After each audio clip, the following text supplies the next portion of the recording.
Ambulance আমি ambulance চালাই বেশি দিন না। আমি ডেন্ডিগারে গাড়ি চালাতাম, আমার ডেন্ডিগারে গাড়ি ছিল। আমি অ্যাম্বুলেন্স চালাই প্রায় 4-5 বছর ধরে।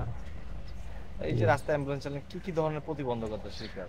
প্রতিবন্ধ তো অনেক ভাইয়া, আপনার মনে করেন যেমন দেখা গেছে ইমার্জেন্সি রুগী থাকে, কিন্তু আপনার এই অটোওয়ালারা আপনার চাইট দেবার চায় না। দেখা গেছে আমাদের কিছু আপনার পরিবহন সেক্টরের লোকাল সার্ভিস ভাইয়েরা আছে, এরা যাত্রী উঠাইলো রাস্তার উপরে, নামাইলো রাস্তার উপরে, কিন্তু আপনার এরা এই যে সাইলেন্ট বাজাইতেছে, একটা মানুষ মরে যাইতেছে, মৃত্যুর সাথে বাঞ্জা লড়তেছে, ইমার্জেন্সি রোগী, কিন্তু তারা এগুলা খুব তোয়াক্কাবে করে না।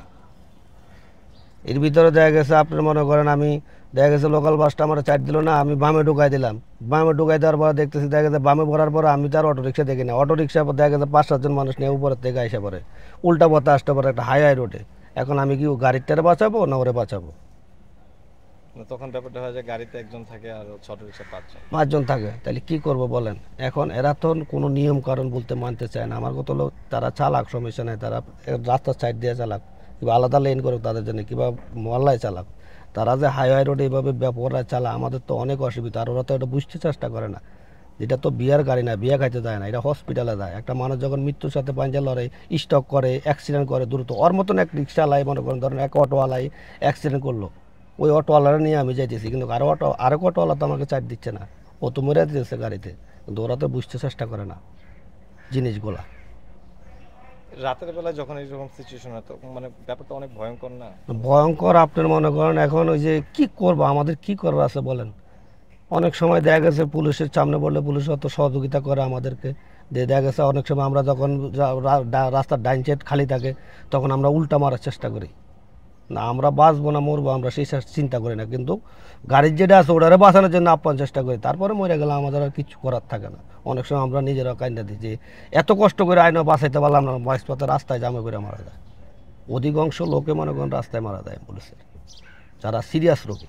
এই যে আপনি তো হচ্ছে যে পঙ্গু হাসপাতালে যে অ্যাম্বুলেন্স চালান, বিভিন্ন যে এইগুলা আপনার হচ্ছে যে অসুস্থ রোগীগুলা, যে অ্যাক্সিডেন্টের রোগীগুলো, ওটা এই এর মধ্যে হচ্ছে যে কতগুলো দেখেন বেশি, মানে কিরকম দেখেন যে আপনার অটোর কারণে অ্যাক্সিডেন্ট? আপনি অটো আর বাইক, আপনি 100-র মধ্যে 99 জনে অটো আর বাইক, আর একজন হয়তো পইরা গেছে বাথরুমে সিলেপ খায়া, কিংবা আপনি গোসলখানা উষ্টা খাইছেন, কিংবা দেখা গেছে আপনার ওই কেউ চাপ দিয়ে পইরা গেছে গা, এরকম। কিন্তু 99 জনে অটো আর বাইক, মোটর সাইকেল।